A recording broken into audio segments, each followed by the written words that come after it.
Bien, la tutoría de hoy, que vendría siendo ya la penúltima tutoría de los sábados, solo nos queda una tutoría los sábados y esa será hasta el próximo año. Específicamente con la materia de lógica, pues, bueno, si ya pudieron ver el anuncio de cuándo empieza la vacación de fin de año, pues la tutoría de repaso última y la última tutoría de los sábados para nosotros queda para el próximo año. Después de hoy ya no tenemos tutoría oficial en lo que resta del año hasta en el mes de enero. Sin embargo, pues vamos a hacer una pequeña reunión durante esta semana que viene para solventar la parte de los ejercicios de participación.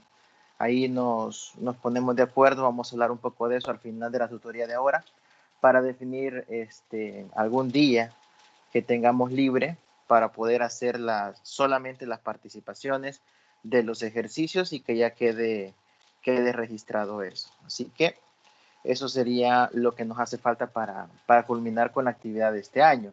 También comentarles que la evaluación continua estará habilitada a partir de hoy al mediodía y si no me equivoco, según lo que dice la plataforma, estará habilitada desde hoy a mediodía hasta el día martes, si no me equivoco, hasta el día martes 15 van a tener para poder contestarla.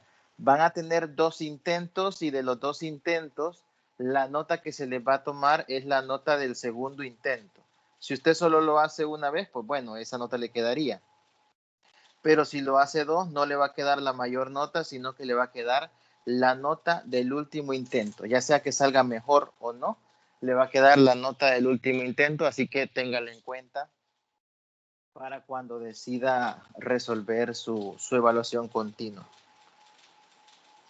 Bueno, entonces, mencionado eso también, hoy por la tarde les mando el ejercicio a todos los que todavía quedan en el curso relacionado con la evaluación continua 3, lo que les comentaba en la tutoría de repaso, un ejercicio para levantar la nota pero de la evaluación continua, pero que solo contaría para suplantar lo que valía el ejercicio que usted tenía que resolver, un ejercicio de operaciones con conjuntos que tenía que resolver y mandar la evidencia. Solo sería para reemplazar ese ejercicio, pero algo le va a subir la nota. Eso se los mando a sus correos hoy por la tarde.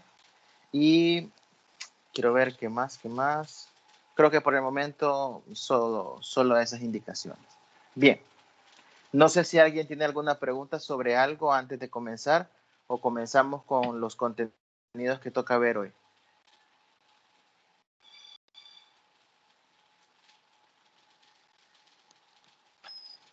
¿Hay alguna pregunta o comenzamos?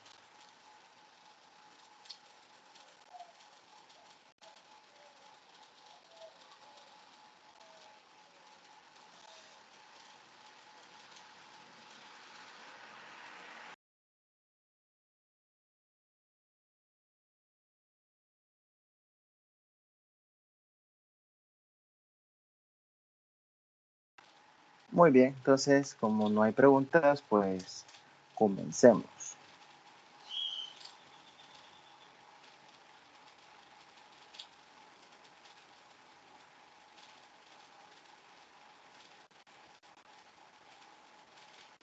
Bien, pues lo que vamos a ver ahora es repasar un poco el método de contrarrecíproca, que ya lo habíamos planteado en la tutoría de repaso con el compañero Wilson, que nos apoyó el pasado día miércoles. Entonces vamos a repasar un poco el método de demostración por contrarrecíproca y también vamos a repasar y a ver el método de demostración por inducción. Esos son los dos contenidos con los que nos vamos a enfocar el día de hoy. Primero, solo confírmeme si ya están viendo la pizarra que ocupo yo para las tutorías en pantalla, por favor.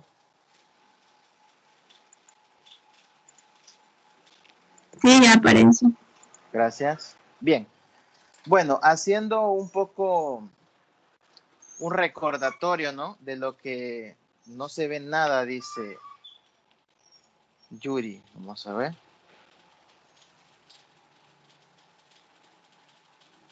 Me confirma cuando ya le salga porque Erika dice que sí.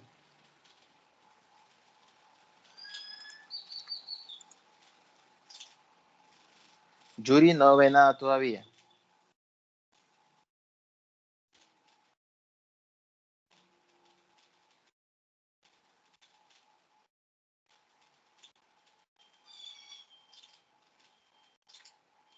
Pruebe a desconectarse y volverse a conectar, Yuri, porque, bueno, Erika dice que sí ve y yo no veo ningún error ahorita. Pruebe a volverse a conectar y me dice si se resolvente el problema.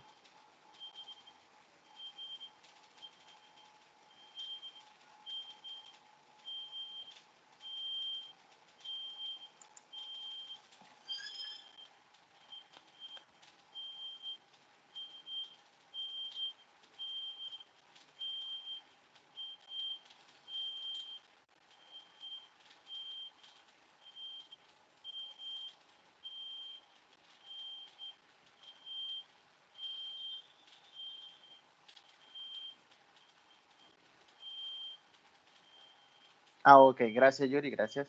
Bueno, entonces la demostración por contrarrecíproca, que en algunos casos también se le conoce como método indirecto, se basa en lo siguiente. Si nosotros tenemos una proposición de la forma si P entonces Q, es decir, de la forma P implica Q,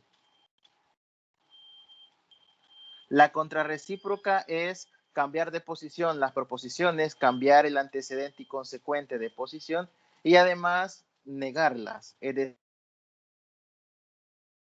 pasa el P, que es el antecedente, a ser el consecuente, el Q, que era el consecuente, pasa a ser el antecedente, se cambian de posición y se niegan. En vez de demostrar Q, que P implica Q, se demostraría que la negación de Q implica la negación de P. Entonces, este es el método de la contrarrecíproca. Al menos en esto se basa.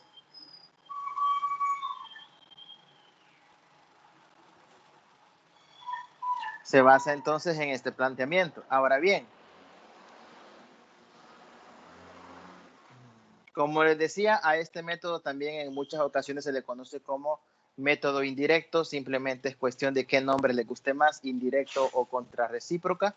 Lo de contrarrecíproca va en el sentido de la analogía que existe entre la forma del método y la ley de equivalencias contrarrecíproca en álgebra de proposiciones, por eso el nombre. Bueno, entonces, para no demostrar P implica Q, se demuestra negación de Q implica negación de P, y esto se hace muchas veces no porque uno quiera hacerlo, sino que porque se vuelve necesario hacerlo. ¿Por qué? Porque hay muchas demostraciones de la forma P implica Q, que sería el método directo. Hay muchas demostraciones que al hacerlo de la manera tradicional, de la manera directa, no pegan, no funcionan, no se pueden hacer. Entonces, cuando una demostración no se puede hacer de manera directa, se vuelve necesario ocupar en muchas ocasiones el método indirecto o contrarrecíproco, que es el que estamos planteando acá.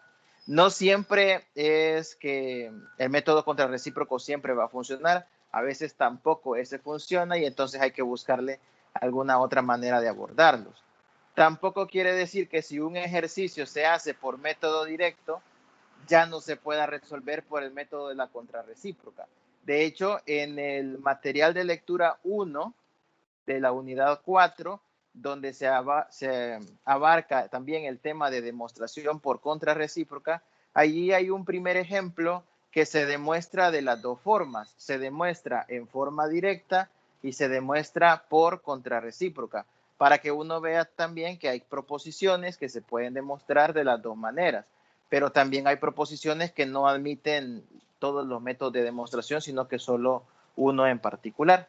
Entonces vamos a comenzar con un ejemplo para que veamos la forma cómo se trabaja. El primer ejemplo que vamos a ver es, si 3x menos 1 es par, entonces vamos a probar que x es impar. A la hora de una evaluación, a la hora de un examen e incluso a la hora de una tarea, puede ser que a ustedes no les digan qué método van a utilizar para demostrarlo. De hecho, en los ejercicios que se les asignaron para la participación, no les dice qué método van a usar para demostrarlo.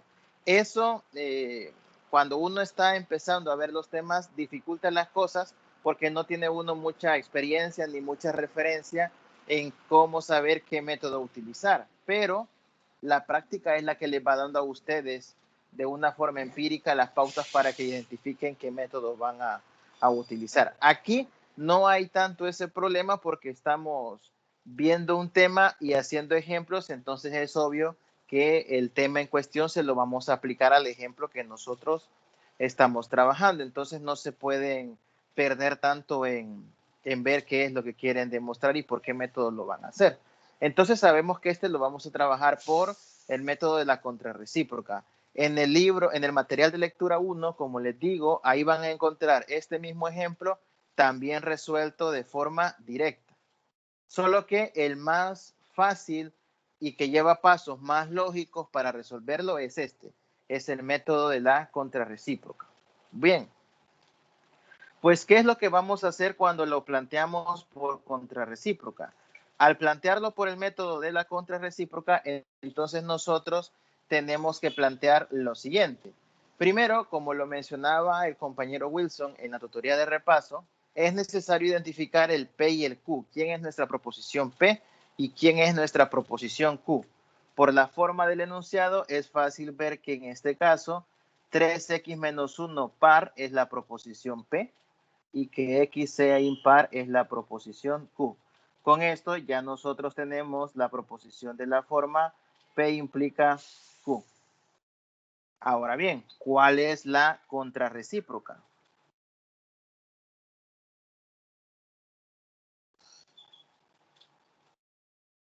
La contrarrecíproca sería negación de Q implica negación de P.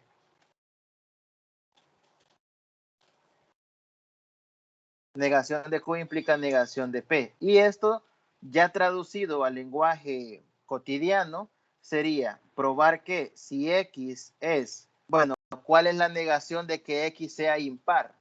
La negación de que X sea impar es que sea par. Si X es par, sería negación de Q. Entonces, 3X menos 1. La negación de que 3X menos 1 sea par sería que sea impar. 3X menos 1, lo voy a poner por aquí abajo, es impar. Y ahí tendríamos ya nosotros la identificación de que X sea par es negación de Q. Y todo lo último, 3X menos 1 impar sería negación de P. Entonces eso es lo que tenemos nosotros que demostrar. Es muy importante para que las cosas vayan quedando claras que cuando usted redacte en una tarea o en un examen la solución de un ejercicio por algún método de demostración específico, que si usted tiene que replantear lo que va a demostrar, siempre escriba lo que va a demostrar. No solo se trata de empezar a hacer todos los cálculos matemáticos y ya, no. En los métodos de demostración siempre hay que tomarse el tiempo para redactar y explicar cuál es el método y cuál es la lógica que usted va a usar para resolver el problema. Entonces aquí siempre es necesario que usted plantee la proposición ya en forma contrarrecíproca. ¿Qué es lo que va a demostrar con la contrarrecíproca? Entonces, este primer paso no lo vea tan de que es algo que usted va a tener que plantear siempre, si lo quiere hacer por contrarrecíproca. Si es por método directo, ahí no hay que plantear nada. Por contrarrecíproca sí, porque hay que darle vuelta a todas las proposiciones y negarlas para saber qué es lo que uno va a demostrar. Bueno, entonces fijémonos qué vamos a hacer. Vamos a partir de que X es par y vamos a demostrar que 3X menos 1 es impar. Vamos entonces con la secuencia de los pasos. Estamos suponiendo de que X es un número par. Como X es un número par, entonces X se puede escribir de la forma 2 por K. Normalmente en matemáticas se utiliza la letra K, pero puede ser cualquier otra. La A, la B, la C, no necesariamente la K, aunque esta es la más común. Y siempre se le pone aquí que K pertenece a los enteros. Se le coloca que, se le puede poner también que K pertenezca a los naturales, pero si uno le pone los naturales solo serían valores positivos. Así que en general se le pone que K sea un número entero, simplemente porque no puede ser fraccionario. Si el K es fraccionario, pues ya no necesariamente eso sería par. Entonces colocamos que si X es par, entonces tiene la forma 2 por K. Luego tenemos que demostrar que 3x menos 1 es impar. Entonces 3x menos 1 en este caso sería 3 por 2K, que es el X, menos 1. Y esto termina dando 6K menos 1. Y ahí ya no hay más procedimiento algebraico que hacer más que tratar de escribir eso que hemos obtenido en la forma que necesitamos. Como necesitábamos probar que 3x menos 1 tenía que dar impar, ya por el método de la contrarrecíproca, como necesitábamos demostrar, repito, que 3x menos 1 es impar, entonces recordemos que los números pares, lo voy a escribir aquí a un lado, un número es par si se puede escribir de la forma 2K. Y un número es impar si lo podemos escribir como 2K más 1 y también a veces como 2K menos 1. Cualquiera de las dos formas a las que se llegue es válido. Estas dos sirven para representar los números impares. Bien, pues entonces tenemos acá 6K menos 1, pero el 6K lo puedo escribir como 2 por 3K y por último el menos 1. Si a este 3K yo le asigno otra letra, digamos W, entonces me quedaría 2 por W menos 1. Y esto ya tendría la forma de un número impar, porque es 2 por algo menos 1. Cuando usted ya llega a escribir algún número de la forma 2 por algo, ese algo puede tener muchas formas. En este caso, ese algo es un W que en el fondo es igual a 3K, pero ya con eso basta, porque como K es entero, 3K también va a ser entero, por lo tanto W va a ser entero y pues ya lo tenemos como 2 por un entero menos 1. Y esta es una forma de un número impar. Entonces ya está demostrado el ejercicio. Ya demostramos que si X es par, entonces 3X menos 1 es impar y ya tenemos demostrada la contrarrecíproca. Al demostrar la contrarrecíproca, automáticamente se ha demostrado la proposición original. Cuando usted ya llegó a la conclusión que quería, aquí viene otra parte en la que uno, cuando está aprendiendo esto por primera vez, lo pasa por alto, piensa que no importa o que no interesa, pero es muy importante tener claro que hay que hacerlo, y es la conclusión del ejercicio. La respuesta, si lo quiere ver de una manera más tranquila. ¿Cuál es la respuesta? La respuesta no es llegar a 2W menos 1, no es llegar a 3, no es llegar a 4, no es llegar a un número par o a un impar. Ese es el proceso. La respuesta es concluir si se ha demostrado o no lo que se le pedía demostrar. Y en este caso escribimos nuestra conclusión. Normalmente uno utiliza los 3 puntitos que significan por lo tanto para escribir la conclusión, o si no, usted le pone conclusión y luego redacta. La conclusión, repito, solo es decir si se ha logrado demostrar o no lo que se pedía. Entonces venimos y decimos en este caso lo siguiente. Por lo tanto, se ha demostrado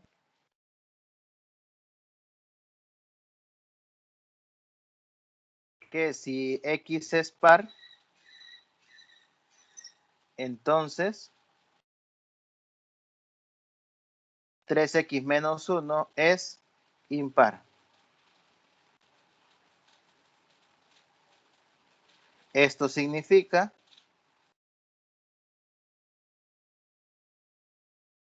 que la proposición original también es verdadera.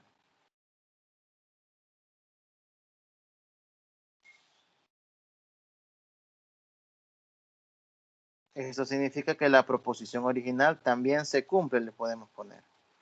Y eso es todo. Se demostró la contrarrecíproca y como la contrarrecíproca es equivalente a la proposición original, entonces se demuestra automáticamente la proposición original. Por lo tanto, ahí se tendría ya la conclusión del ejercicio. Y bueno, este es el primer ejemplo que tenemos para repasar. No sé si alguien tiene alguna pregunta.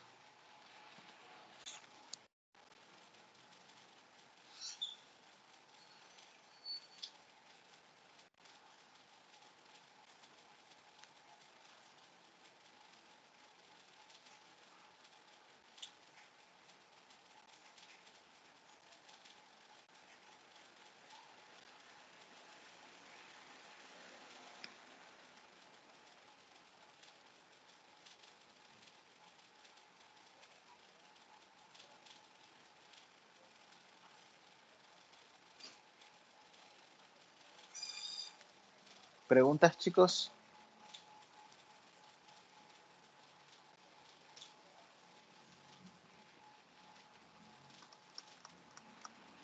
Bueno, veamos entonces el siguiente ejemplo. Siempre por el método de contrarrecíproca vamos a demostrar que si x cuadrado es par,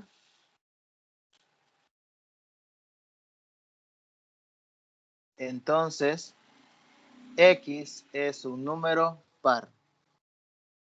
Si x cuadrado es par, entonces x es un número par.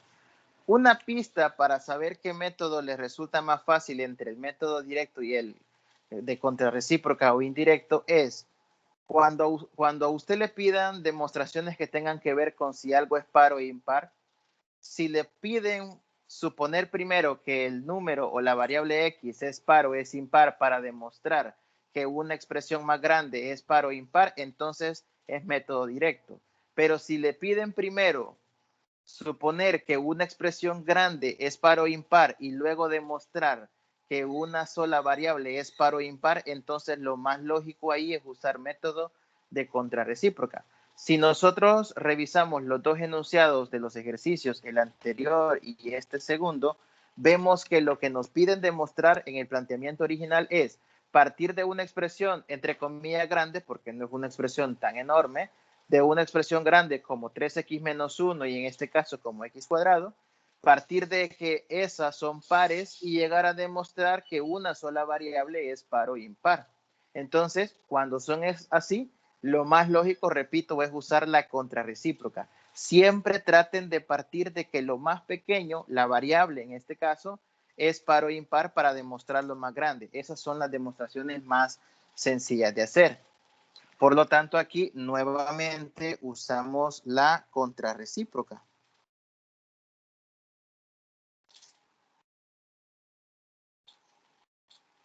Insisto, ¿verdad? Siempre aclaren el método que van a usar. Bueno, para la contrarrecíproca, primero identifiquemos quién es P. P es que x cuadrado es par. ¿Quién sería Q? Q es que x es par. Entonces, la recíproca sería,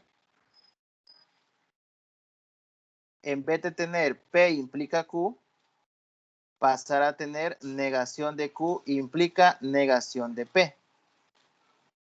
Y el planteamiento ya con contrarrecíproca sería, si x es impar, que sería la negación de q, si x es impar, entonces x cuadrado es impar. Estoy negando p, negando q y cambiándolas de posición. Aquí tendríamos que x sea impar es la negación de q y que x cuadrado sea impar es la negación de p. Y ya se ha transformado a una prueba donde parto de lo más pequeño, que es que x sea impar, a la expresión más grande, x cuadrado en este caso.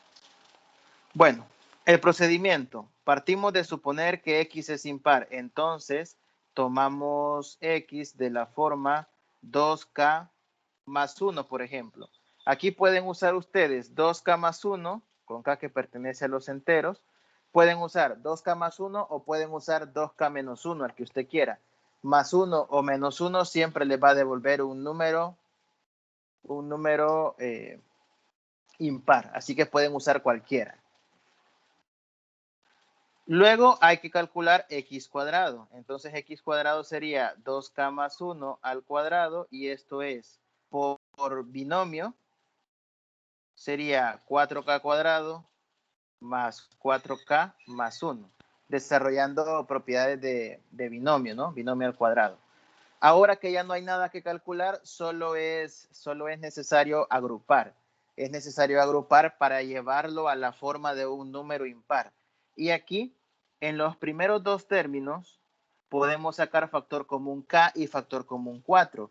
Pero como yo quiero la forma de un número impar, aquí no saquen ustedes lo que puedan sacar de factor común, sino que saquen lo que les conviene. Y lo que conviene no es sacar 4 y sacar k, sino solamente sacar factor 2. Le va a quedar 2k cuadrado más 2k y el más 1 que está afuera. A este 2k cuadrado más 2k le vamos a asignar una letra W y entonces ya tendríamos 2W más 1. En este caso, W también va a pertenecer a los números enteros. Y ya con este 2W más 1 tenemos que esta última expresión es un número impar. Y ya demostramos entonces que si X es impar, entonces X cuadrado también es impar y venimos a escribir la conclusión. Se ha probado, esta es otra forma de redactarlo, se ha probado negación de Q implica negación de P, por tanto,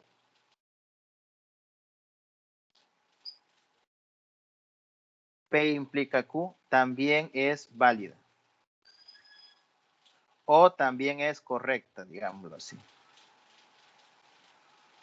En este caso uso la simbología de Q y P porque ya anteriormente he señalado quién es Q y quién es P. Tampoco se pueden ir a que en la conclusión pongan P y Q sin antes haber mencionado en el desarrollo del ejercicio quién es esa P y quién es esa Q. Yo al inicio marqué quién era P, quién era Q, quién era negación de Q, quién era negación de P. Entonces ya con eso podemos usar esa simbología y argumentar en la conclusión que se probó la contrarrecíproca y por lo tanto la proposición original también era correcta. Bueno, preguntas, chicos, con estos dos ejercicios de demostración por contrarrecíproca.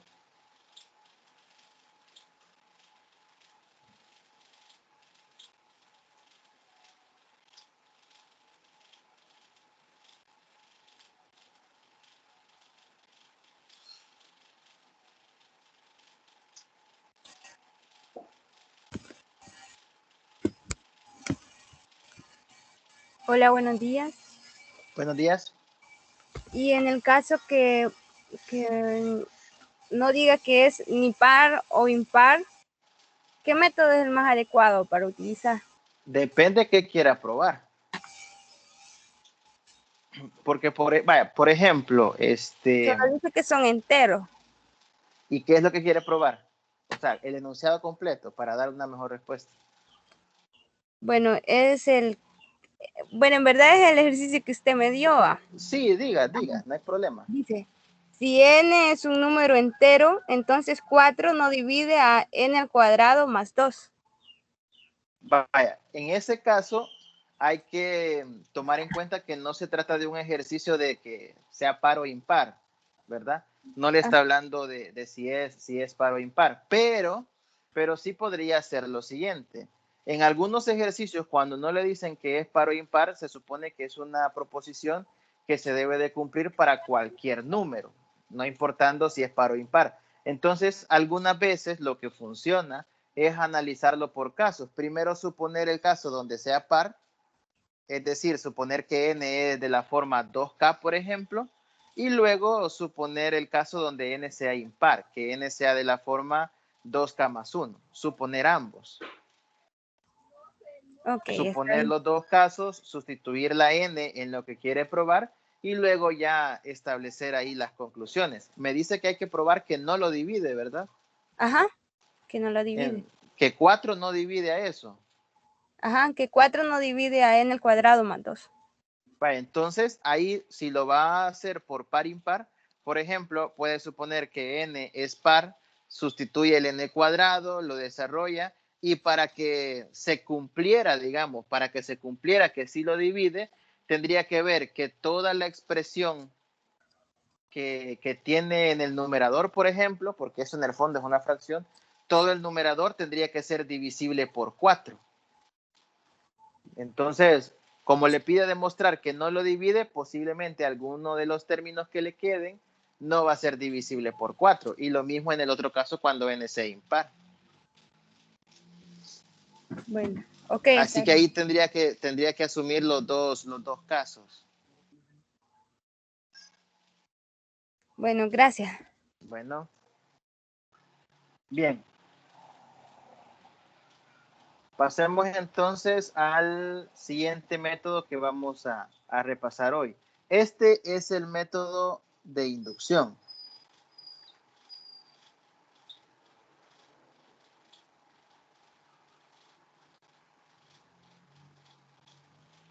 El método por inducción es uno de los métodos más usados en matemática para hacer diferentes tipos de demostraciones. Pero el método por inducción tiene ciertas peculiaridades sobre en qué ejercicios se puede usar y en qué ejercicios no.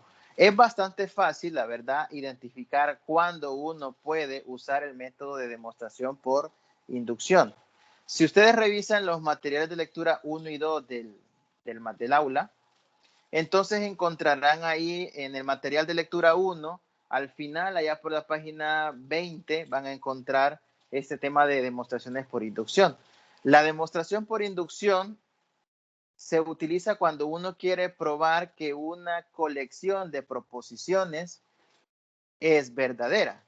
Cuando queremos demostrar que un conjunto de proposiciones es verdadera, es decir, no es probar solo una proposición, sino es probar un cierto conjunto de proposiciones. Proposiciones que normalmente son una cantidad infinita de proposiciones, las que nosotros tenemos que demostrar. Entonces, visto así, visto como una colección infinita de proposiciones, se escucha un poco feo tener que demostrar tantas cosas. Sin embargo, una forma también un poco más fácil de ver qué ejercicios se pueden resolver por inducción es cuando a usted le den una fórmula matemática y le pidan demostrar que esa fórmula es válida o que es correcta, y la fórmula le dicen que simplemente lo que está cambiando es un n, donde n va tomando ciertos valores, entonces ese es un ejercicio que se demuestra por inducción. El esquema de la demostración por inducción va de la siguiente manera. Vamos a tomar nosotros las siguientes proposiciones.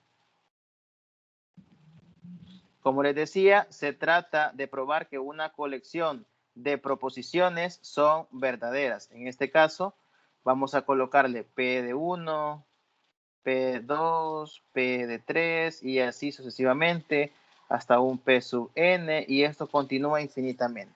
Tenemos una colección de proposiciones P1, P2, P3 hasta Pn y luego eso continúa. Entonces, tenemos que demostrar que todo ese conjunto de proposiciones P sub n son verdaderas.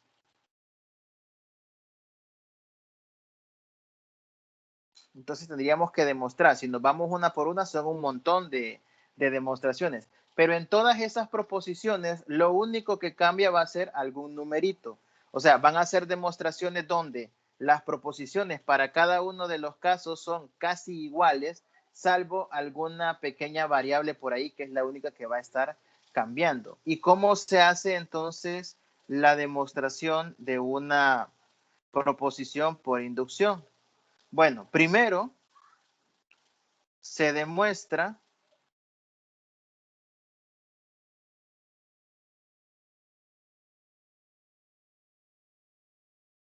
que P de 1, o sea, la primera de todas las proposiciones, es verdadera. Se demuestra que la primera de las proposiciones es verdadera, P de 1.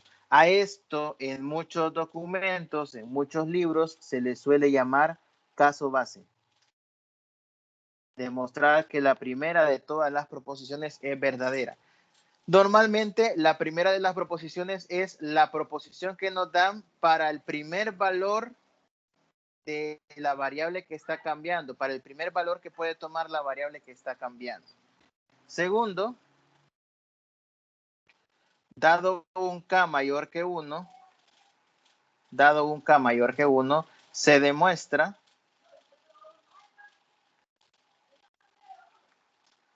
que la proposición P de K implica lógicamente a la proposición P de K más 1. Y vamos a demostrar que esta implicación es verdadera. O sea que sí se cumple. Vamos a demostrar, repito, que esa implicación es verdadera. Y luego se concluye por inducción matemática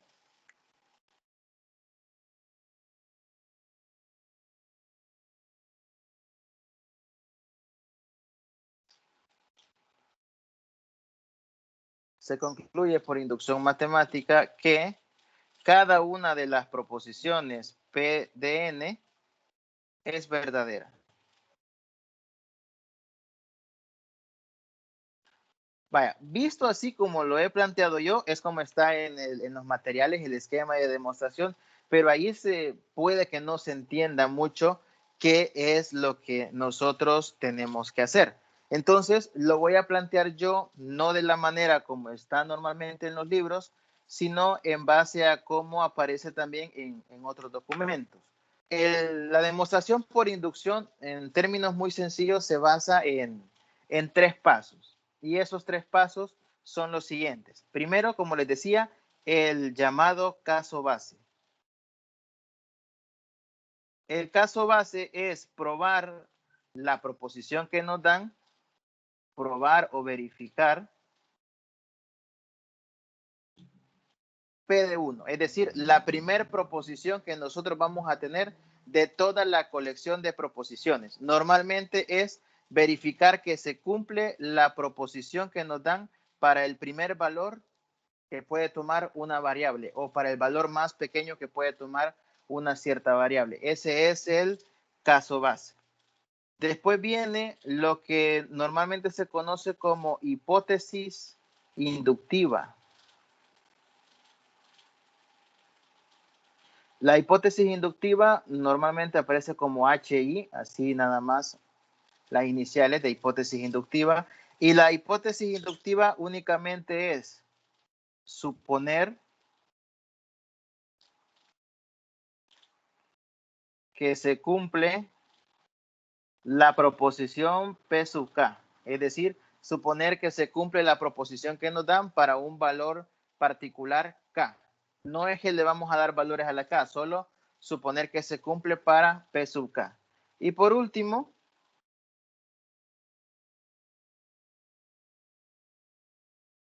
el paso inductivo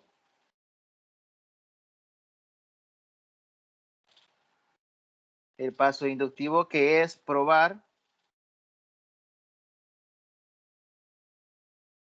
que la proposición P sub K más 1 también es verdadera o que se cumple. Dicho de otra manera, esto también puede significar probar que la proposición P de K implica, lógicamente, a la proposición P de K más 1. Estos son los pasos, los 3 pasos que usualmente se utilizan en la demostración por inducción. Casi siempre el paso 2 y el paso 3 los pueden plantear como uno solo, pues porque el paso 2 no requiere mayores cálculos, ¿no? El paso 2 no requiere mayores cálculos para poderse desarrollar. No es demostrar nada, sino simple y sencillamente asumir que algo es cierto. Vamos a ver entonces el primer ejemplo. Con este ejemplo vamos a tratar de dejar claras algunas cosas. Vaya, en este primer ejemplo, por inducción, nos piden demostrar que 1 más 3 más 5 más 7 y así sucesivamente hasta 2n menos 1, esto es igual a n cuadrado para n que pertenece a los números naturales. Ok. Recuerden que les dije que el método de inducción se utilizaba mayormente para probar fórmulas. Aquí está un caso. Esta es una fórmula. La fórmula dice 1 más 3 más 5 más 7 y así sucesivamente hasta 2n menos 1 es igual a n cuadrado. Es una fórmula que hay que probar. Bueno, pero ahí solo veo una proposición de alguien. No veo una colección de proposiciones. Es una proposición, pero le dicen que hay una letra que está variando, que es la n. La n es la letra que está variando. ¿Y qué valores puede tomar? Dice ahí que la n es un número natural. Esto significa que la n puede ir variando de 1, 2, 3 y así en adelante. Entonces, si yo tomo que la n valga 1, ya tengo una proposición. Si la n vale 2, tengo otra proposición. Si la n vale 3, tengo otra y así sucesivamente. A medida que vamos variando el valor de n, me va saliendo una nueva proposición. Por lo tanto, ahí tengo ya mi colección de proposiciones. Cuando yo voy variando el valor de la variable, valga la redundancia. Entonces, ahí me sale la colección de proposiciones. Bueno, ¿cómo vamos a hacer para hacer la demostración por inducción? Primero, vamos a analizar el caso base. El caso base les mencionaba que era probar P de 1. El P de 1 no es que siempre se va a probar en el valor de 1. El P de 1 es probar para el primer valor de nuestra variable que está cambiando. ¿Quién es la variable que está cambiando? Es n. ¿Cuál es el primer valor que puede tomar n? Como dice que n son los naturales, el primer valor que puede tomar n es 1. Entonces vamos a poner probar para n igual 1. ¿Siempre va a ser 1? No. Ahí dependerá. Algunas veces los ejercicios les dice que la variable está cambiando a partir de 0. Entonces el caso base es probar para n igual 0. Algunas veces le va a decir el ejercicio que el menor valor que va a tomar es 2. Entonces van a comenzar el caso base con 2. Ahí dependerá de cuál es el primer valor que tome nuestra variable. Y eso el ejercicio se lo va a decir. Entonces, repito, en este caso, como son naturales, el primer valor es 1. ¿Y qué es lo que van a hacer acá? Pues nada más comprobar que la fórmula que le están dando es cierta para n igual 1. Bien, la fórmula nos dice del lado derecho, que es lo que está más fácil. En el lado derecho tenemos n cuadrado, o sea que tendríamos 1 al cuadrado. Y en el lado izquierdo van la suma de los números impares desde el 1 hasta 2n menos 1. Pero si en este caso el n vale 1, entonces cuando n vale 1, 2n menos 1 sería nada más 2 por 1 menos 1. Y esto es 2 menos 1. Esto es igual a 1. Aquí tenemos el valor que nos queda. Entonces, la suma del lado izquierdo va a comenzar en 1 y el último número donde va a terminar sería el mismo 1. Así que en el lado izquierdo solo tendría 1. En el lado izquierdo, que quede claro, es la suma de los impares desde 1 hasta 2n menos 1. Pero en el caso particular, cuando la n vale 1, el 2n menos 1 pues también es 1. Así que ahí tendríamos ya demostrado nuestro caso base, porque en efecto 1 es igual a 1. Así que eso ya quedaría demostrado. Por lo tanto, el caso base sí cumple. Y ya está la primera parte de la demostración por inducción. Segundo paso, la hipótesis inductiva. La hipótesis inductiva es suponer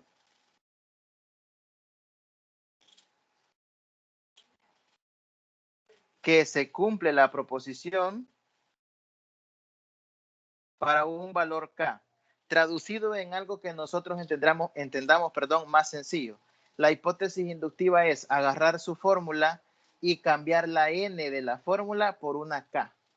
Entonces, como vamos a suponer que se cumple P sub K, Entonces estamos suponiendo que 1 más 3 más 5 más 7 y así sucesivamente hasta 2. Ahora en vez de n pongo k, 2 por k menos 1 es igual a k cuadrado. Y eso es todo. No tenemos que hacer nada más, solo suponer que eso se cumple. Entonces suponemos, cambiamos la n por k y pues ya la igualdad es cierta. Tercer caso, la tercera parte, el paso inductivo.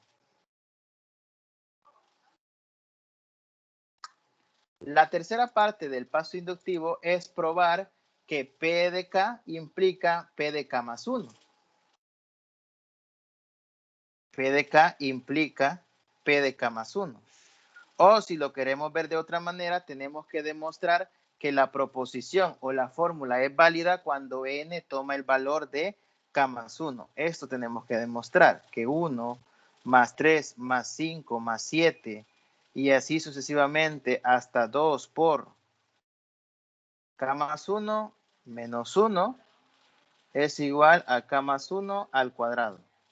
Aquí hay que tener mucho cuidado porque, si se fijan, lo que he hecho nada más es agarrar la fórmula original del problema y cambiar la n por K más 1. Entonces, como originalmente tenía aquí arriba en rojo está, tengo 2n menos 1, agarro la n, en vez de n pongo K más 1 y por eso me queda 2 por K más 1, todo eso menos 1. Entonces, esta última expresión, todo esto es lo que hay que demostrar.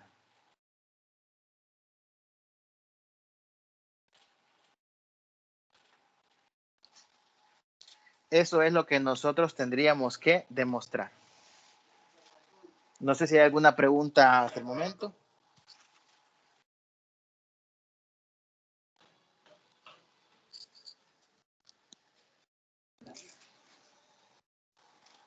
¿Preguntas? ¿Preguntas?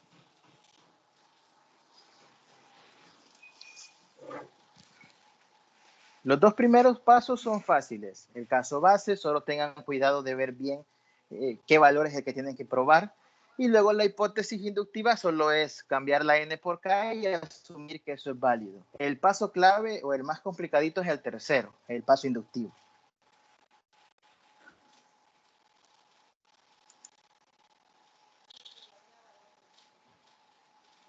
¿Preguntas?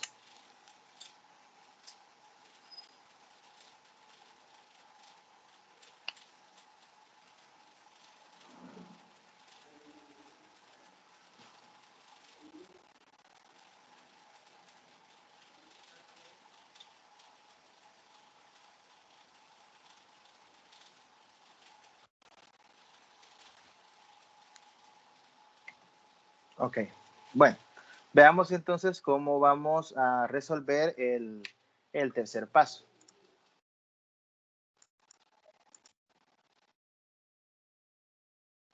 Reescribimos lo que nosotros tenemos. Y es que hay que probar que 1 más 3 más 5 más 7 y así sucesivamente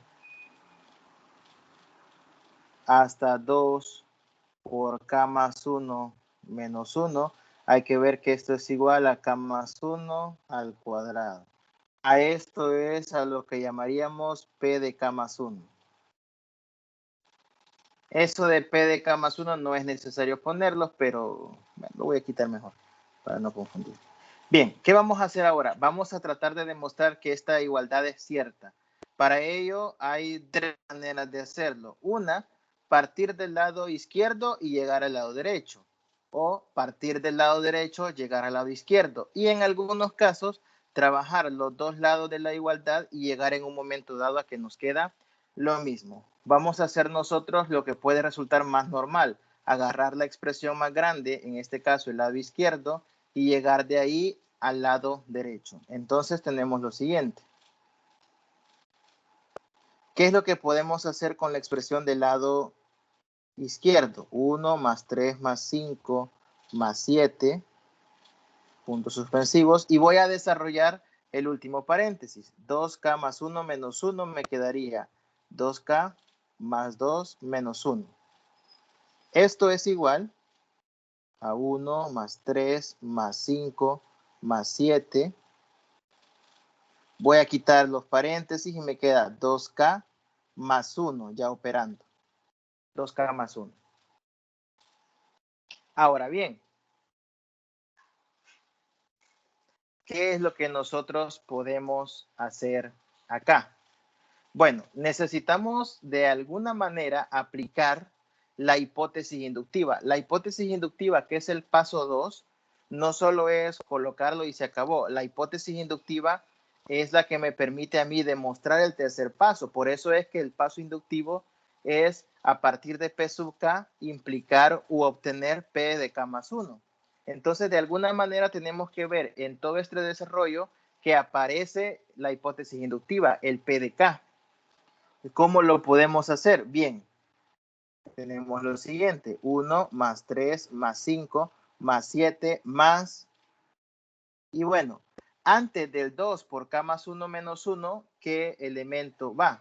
Como esta es una sucesión de números impares, 1 más 3 más 5 más 7, antes del elemento 2 por K más 1 menos 1, debería ir el elemento 2 por K menos 1. Debería ir este elemento. Entonces tendríamos nosotros este desarrollo. Voy a poner así. De esta manera, así. En este último desarrollo, no, lo único que he hecho es que en lugar de colocar los puntos suspensivos, antes del último término, he colocado el penúltimo. El último es cuando n vale k más 1. Entonces el penúltimo es cuando n vale k, porque vamos aumentando de 1 en 1 el valor de k. Entonces, si el último es cuando n vale k más 1, que aquí está colocado, el penúltimo es cuando n vale k. Y esto sirve para lo siguiente. Toda esta sumatoria de impares desde el 1 hasta el 2k menos 1, por hipótesis inductiva, todo eso es lo mismo que k cuadrado. Si nosotros vemos la hipótesis inductiva, todo esto es lo mismo que k cuadrado. Y la última expresión, como ya lo colocamos antes en el desarrollo, esto le va a quedar 2k más 1. En la simplificación, eso queda como 2k más 1. Total, que al final llegamos a lo siguiente. K cuadrado más 2k más 1. Pero esto al factorizarlo es un trinomio cuadrado perfecto y esto es k más 1 al cuadrado. Y ahí se tiene ya demostrado lo que queríamos. Ya llegamos a la expresión del lado derecho, k más 1 al cuadrado. Y eso es todo. Entonces ya se tiene demostrada nuestra proposición. Eso sería ya la demostración de los 3 pasos. La conclusión final aquí, simple y sencillamente, sería colocar que sí es válida la proposición original. Así que ahí tenemos entonces ya desarrollados nuestros 3 pasos por el método de inducción. El tercer paso, repito, debe siempre utilizar la hipótesis inductiva. Para demostrar el tercer paso, siempre, toda la vida van a usar la hipótesis inductiva, y para poder usarla, pues como uno normalmente va a tener nada más el último término, hay que sacar el primer término de toda la, el penúltimo término, perdón, de toda la sumatoria. Bueno, ¿alguna pregunta?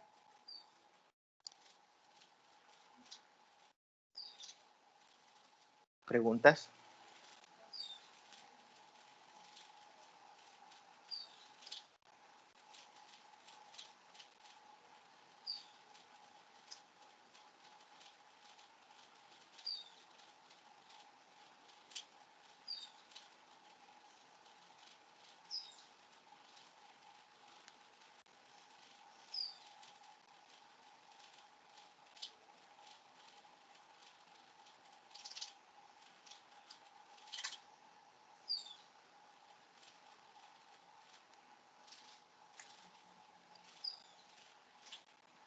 Bueno, veamos entonces el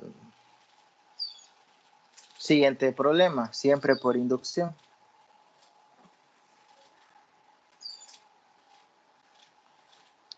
Siguiente ejercicio. Vamos a demostrar que 1 al cuadrado más 2 al cuadrado más 3 al cuadrado y así sucesivamente hasta n cuadrado. Esto es igual a n por n más 1 por 2n más 1 sobre 6. Vamos a demostrar esto. N por n más 1 por 2n más 1 sobre 6. Vamos entonces primero con el caso base.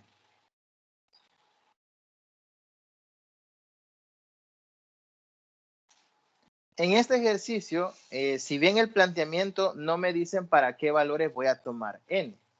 Eso muchas veces puede ser error de digitación del libro o del documento donde uno esté trabajando y bueno, algunas veces simplemente es que si no le dan para qué valores se va a trabajar, usted tiene que asumir que siempre se está trabajando para los números naturales. Cuando no le dicen con qué valor, repito, va a trabajar la variable n. Usted asuma que son los naturales. Por lo tanto, el caso base sería para n igual 1. Y entonces, ¿qué tenemos que hacer? Pues nada más verificar que la fórmula que nos han dado se cumple cuando n vale 1. En el lado izquierdo tenemos la sumatoria de los cuadrados, desde 1 al cuadrado hasta 2 al cuadrado hasta n al cuadrado. Entonces, si n vale 1, en el lado izquierdo solo tendríamos 1 al cuadrado. Mientras que en el lado derecho sustituimos n por 1 y nos queda 1 por 1 más 1 por 2 por 1 más 1. Todo esto sobre 6. Desarrollando todos los productos en el lado izquierdo, nos queda 1 por 2 por 3. Y obviamente 2 por 3 es 6 en el numerador. 6 entre 6 da 1. Así que la igualdad se cumple. Concluimos que se cumple y ya tenemos el caso base. Segundo paso, la hipótesis inductiva. En el caso de la hipótesis inductiva es suponemos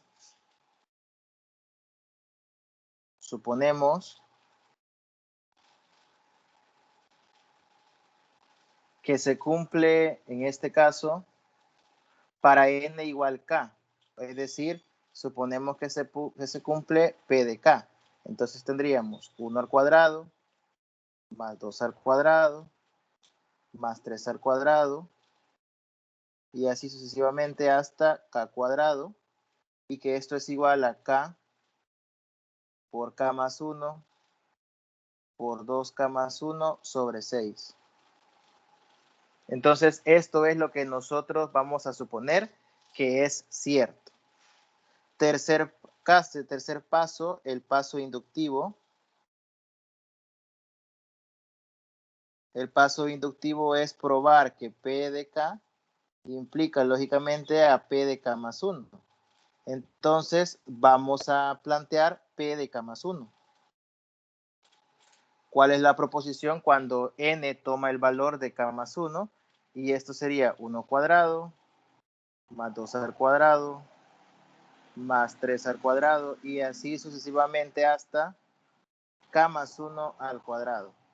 Y hay que probar que esto sería igual a k más 1 por k más 1 más 1 por 2 factor de k más 1 y luego más 1.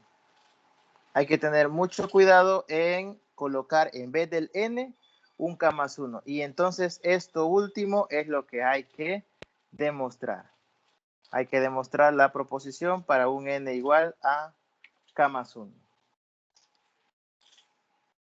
Hagan la relación entre el planteamiento en rojo original y el tercer paso del paso inductivo, donde solo he cambiado la n por k más 1. Por eso van a ver un montón de letras y números en esta última parte, porque es cambiar la n por k más 1. Cuando ya nosotros operemos y simplifiquemos términos, ya se nos va a ver un poco más elegante lo que tenemos que demostrar. Entonces ahorita voy a operar todo lo que está del lado derecho solo para tener más claro qué es lo que tenemos que demostrar. Entonces,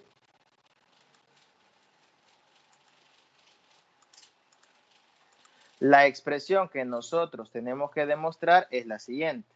1 al cuadrado más 2 cuadrado más 3 cuadrado y así sucesivamente hasta k más 1 al cuadrado.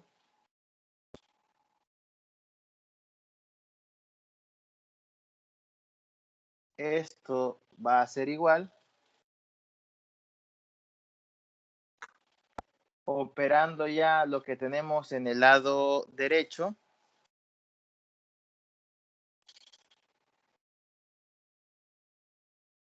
Sería k más 1 por k más 2 por 2k más 3 sobre 6.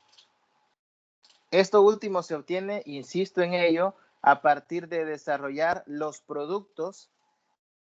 Bueno, perdón, los productos no tanto, sino a partir de simplificar las expresiones del lado derecho en el paso inductivo. Simplificando todo, tendríamos k más 1 por k más 2 por 2k más 3 sobre 6. Eso es lo que nosotros tenemos que demostrar. Bueno, vamos a ver cómo lo demostraríamos. Partamos siempre del lado, en este caso, del lado izquierdo. Y veamos qué es lo que nos queda. Vamos a partir del lado izquierdo. Tenemos 1 cuadrado, más 2 cuadrado, más 3 cuadrado, hasta k más 1 al cuadrado. Como les dije en el ejemplo anterior, una opción muy buena para trabajar, como hay que usar la hipótesis inductiva, es dejamos el k más 1, que es el último término de nuestra suma, pero también colocamos el término anterior. Esos puntos suspensivos que están ahí no significa que ahí no va ningún término, significa que ahí van infinitos, bueno, tal vez no infinitos, pero sí van términos desde, en este caso, desde 4 al cuadrado hasta k al cuadrado. De todos esos términos que no se han colocado y que están representados por los puntos suspensivos, vamos a tomar el penúltimo término de toda la sumatoria, que aquí no se ve, lo vamos a tomar y lo vamos a escribir, obteniendo lo siguiente. Como vamos de 1 en 1 elevando al cuadrado, el que está antes de k más 1 es k cuadrado. K cuadrado más k más 1 al cuadrado. ¿Y por qué buscamos el que está antes? ¿Y por qué lo colocamos? Pues porque al tener toda esta sumatoria hasta k cuadrado, por hipótesis inductiva, todo esto sería, ¿qué? Sería k más 1, perdón, sería k por k más 1 por 2k más 1 sobre 6. Por hipótesis inductiva, todo eso sería k, repito, por k más 1 por 2k más 1 sobre 6. Y bueno, entonces llegamos al caso de tener lo siguiente. K por k más 1 por 2k más 1 sobre 6. Todo eso más k más 1 al cuadrado sobre 6. Perdón, k más 1 al cuadrado nada más. Tenemos ya entonces esta expresión. Ahora solo hay que tratar de trabajarlo. ¿Y cómo lo podemos hacer? Podríamos sumar la primera fracción con el k más 1 al cuadrado. Podríamos sumarlo, podríamos simplificar términos, desarrollar productos. La idea es tratar de llegar de esta suma a lo que tenemos en el lado derecho. Esa es la idea. Tratar de desarrollar esta suma a lo que tenemos en el lado derecho. Podemos ver también que en esta suma tenemos un factor común que es k más 1 y eso lo podemos aprovechar. Entonces podemos sacar lo siguiente. K más 1 factor de k por 2k más 1 sobre 6 más k más 1. Desarrollamos entonces ahora la suma y nos quedaría k factor de 2k más 1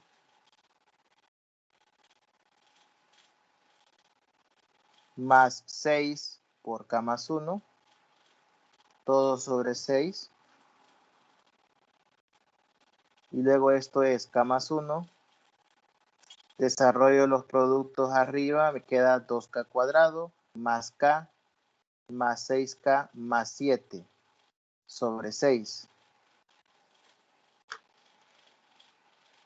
Simplificando, K más 1, factor de 2K cuadrado más 7K más 7 sobre 6. Más 6, perdón, no sé de dónde saqué este 7. Es 6K más 6. Y abajo también sería 7K más 6, ya simplificando. Bueno, por factorización, podemos ver que la expresión dentro del corchete en el numerador es un caso 7 de factoreo. Es un caso 7 o también lo pueden ver por método de tijeras, con el que estén más relacionados. Entonces, al verlo de esa manera, ya tendrían ustedes la factorización dentro del corchete, que sería K más 2 por 2K más 3 por tijeras o caso 7 sobre 6. Y ya simplemente ordenando todo esto y quitando los corchetes, tendríamos el producto de K más 1 por K más 2 por 2K más 3, todo sobre 6. Y podemos ver entonces que ya se terminó el ejercicio, pues hemos llegado justamente a lo que queríamos probar, que es el lado derecho de nuestro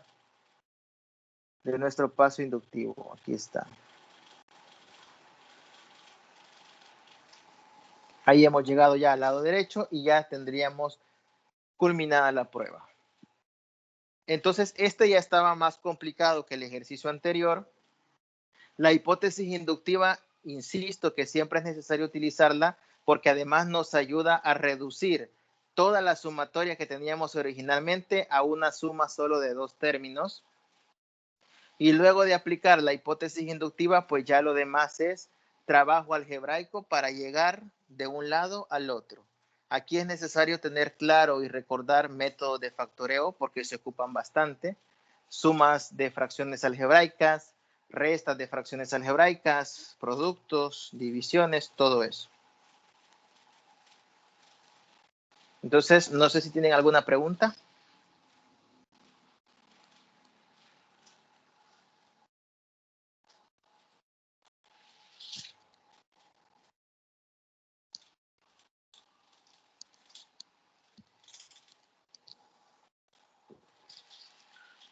¿Preguntas, chicos?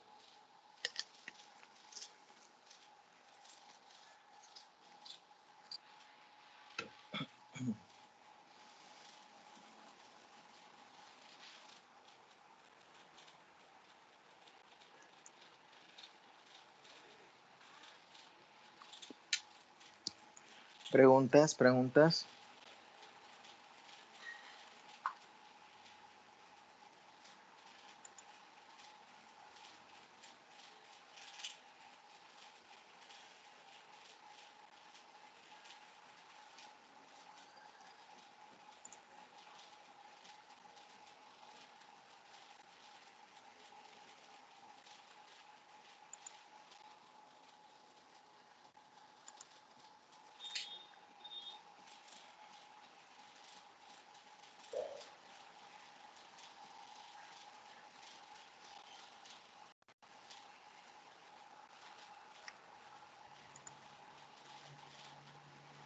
Bueno, bien, este era lo que teníamos preparado para trabajar en la agenda del día de hoy. 2 ejercicios de demostración por contrarrecíproca, 2 de demostración por inducción. Bueno, tengo otro ejercicio por aquí por contrarrecíproca que se me estaba escapando, ya lo vamos a trabajar, pero de inducción eran estos 2. Voy a trabajar ahorita el último que se me estaba quedando, se me había perdido por ahí, por contrarrecíproca, y luego voy a comentar también el ejercicio que fallaron de la evaluación continua pasada, de la evaluación continua 3, como retroalimentación, porque sí, nadie lo tuvo bueno y es necesario recapitularlo, ¿no? Bien, Vaya, este que voy a hacer ahorita sería el tercer ejemplo por contrarrecíproca. Se me había escapado ahí, no lo había visto y pues hay que trabajarlo. Y dice así, para cualquier entero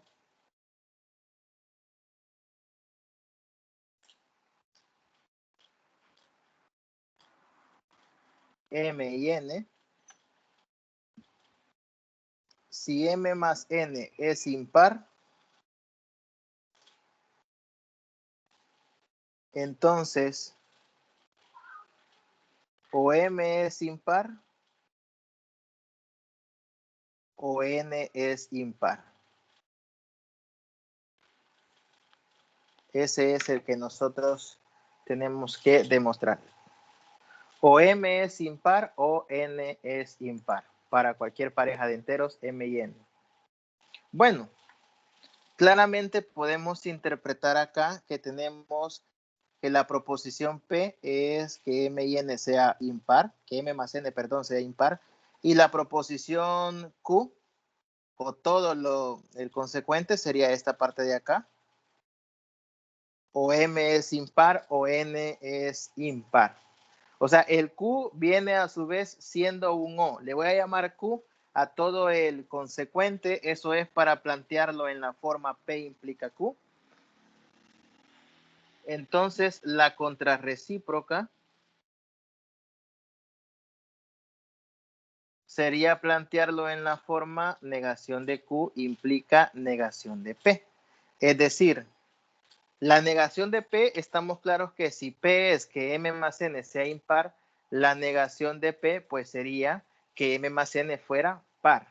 Pero la negación de la otra proposición es la que puede dar un poquito de problema. A lo que yo le he llamado Q es un O. A lo que yo le he llamado Q es un O. Entonces, la negación de Q sería negar un O. ¿Y cómo es que nosotros vamos a negar un O? Bueno, como lo comentábamos en la tutoría de repaso del miércoles, negar un O, ¿cómo se puede plantear?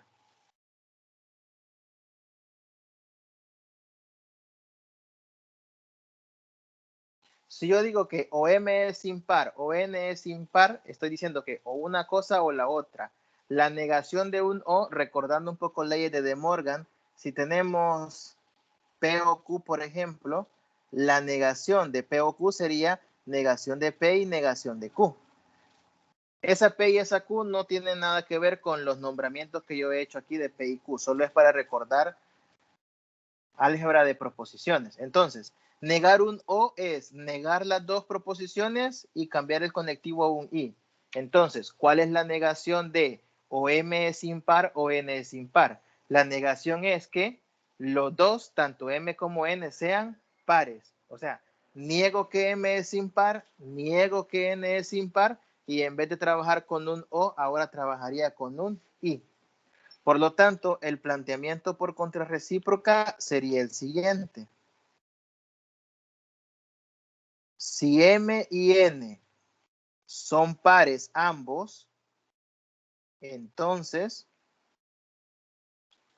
la suma de M más N es par. Ese sería el planteamiento por contrarrecíproca. Parto de plantear la negación de Q, que sería a su vez en este caso negar un O, y demuestro la negación de P, que sería la negación de P es M más N es par. Entonces, aquí hay que tener mucho cuidado en la negación de un I y de un O. Ahí es fácilmente confundible la situación, fácilmente se puede equivocar uno y plantearlo de una manera que no es la correcta. Bien, ya con esto, pues si yo voy a partir de que M y N son pares, entonces tengo M de la forma 2K, N de la forma 2W, le voy a poner, usen siempre letras distintas, no le pongan K a todo. Y entonces de estos dos planteamientos tengo que la suma de M más N sería 2K más 2W. Y esto sacó factor común 2, esto es 2 más 2 por K más W. A K más W le asigno una letra que no esté usando, M y N están en el enunciado, P y Q las estoy usando para nombrar las proposiciones, K y W ya las usé, entonces ocupemos alguna otra letra, A por ejemplo, lo escribo de la forma 2A, eso significa que M más N es par. Y luego la conclusión, que sería entonces que se ha demostrado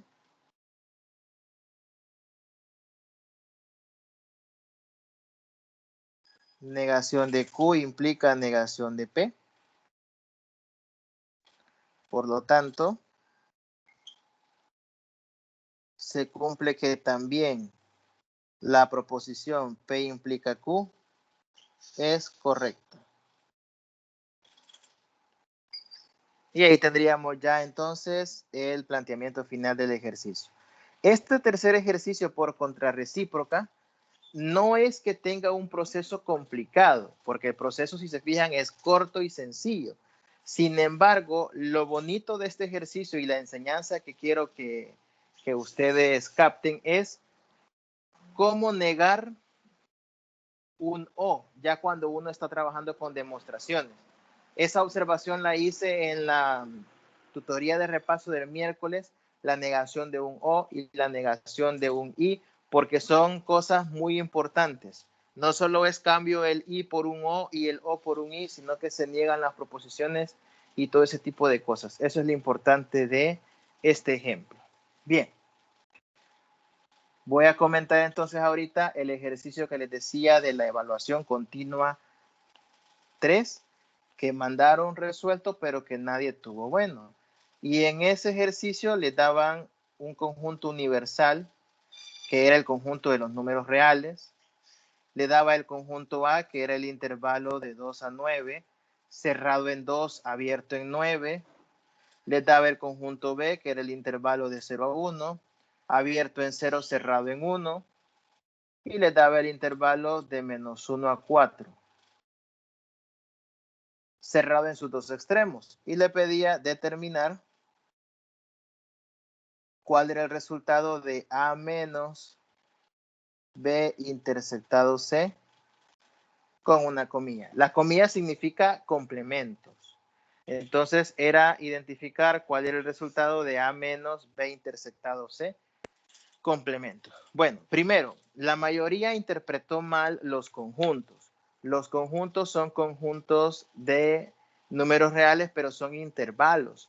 Entonces hay muchos que tomaron que, por ejemplo, el conjunto C, que era de menos 1 a 4, solo tiene los números menos 1, 0, 1, 2, 3, 4. No, no son conjuntos de números enteros. Son conjuntos que son intervalos, tienen infinita cantidad de elementos. Entonces, un error común fue decir que el conjunto C estaba formado por los números menos 1, 0, 1, 2, 3, 4. Así lo pusieron algunos. No, eso no es correcto. No son conjuntos de números así enteros, son intervalos. Entonces, tenía que trabajarlos como intervalos. Vamos por partes. Primero calculemos lo que está en el paréntesis, B intersectado C. Si nosotros hacemos una representación en la recta real, vamos a poner por acá, B es el intervalo de 0 a 1. Ponemos por acá 0, ponemos por acá el 1. Cerrado en 1, abierto en 0. Entonces aquí tenemos el conjunto B. Esto es B, lo que está marcado en color negro. Este es el conjunto B. ¿Quién es C? C va de menos 1 a 4. Lo voy a marcar en color azul. Menos 1 está, digamos, por acá. Menos 1. Abierto en menos 1. Y 4. Vamos a ver por dónde podemos poner el 4. No lo voy a hacer a escala porque no me va a alcanzar el espacio, pero simbólicamente el 4 lo voy a poner por acá. 4. Y vamos a marcar, a sombrear todo el intervalo de menos 1 a 4.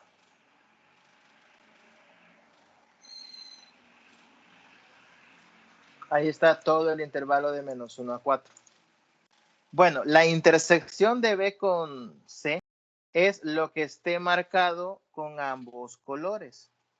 Y entonces, ¿cuál es la región que está sombreada en ambas formas? Pues es lo siguiente. B intersectado C sería el 0, 1. Abierto en 0, cerrado en 1. Es el mismo conjunto B. Eso es lo que está marcado con ambos colores. Bueno, si ese es B intersectado C, entonces, ¿quién es el complemento de B intersectado C? El complemento sería los reales, que es el conjunto universal que me dice el ejercicio, es los reales menos este 0, 1. O sea, todos los que no sean B intersectado C, todo lo que esté fuera de la intersección. Bueno, si B intersectado C era el conjunto 0, 1, el complemento es todo lo que no sea 0, 1, es decir, es todo el intervalo de menos infinito a 0, contando el 0, unido con el intervalo de 1 a infinito. Es decir, es todo lo que no sea la intersección de B con C. Eso sería el complemento. Ahora veamos quién es A. A sería el conjunto 2, 9. A sería el conjunto 2, 9. Entonces, al 2, 9 le íbamos a quitar la unión de menos infinito a 0, unido con de 1 a infinito, es decir, el complemento de B intersectado C. Entonces, si al conjunto, si al intervalo 2, 9, pues le quitamos todo el conjunto de menos infinito a 0 unido con de 1 a infinito, ¿qué significaba la resta de conjuntos? Significaba a todo un conjunto le quito los que tenga en común con el que se está restando. Entonces, el intervalo de 2 a 9 está completamente metido dentro de la intersección de B con C complemento. Es decir, el 2, 9, este 2, 9 está metido en todo lo que se está restando. O sea, todos los elementos del conjunto 2, 9 también son elementos del complemento de B intersectado C. Son elementos de ahí. Entonces, como el que estoy restando y al que estoy restando tienen los mismos elementos, pues la resta terminará siendo vacía. Los elementos de 2, 9 que también están en el conjunto que estoy restando, pues son todos. Por lo tanto, la respuesta sería vacío. Entonces, eso es lo que tenían que hacer en el ejercicio de la evaluación continua 3 que tenían que enviar. Bien, no sé si hay alguna pregunta, chicos.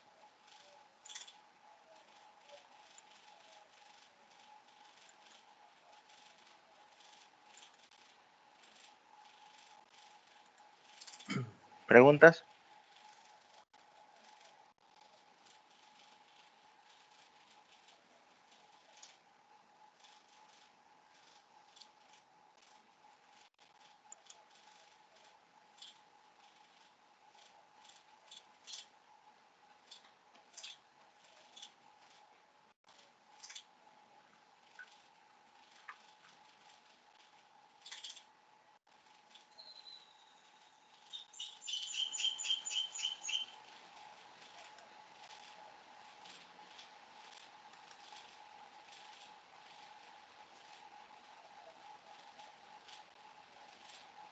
Ok.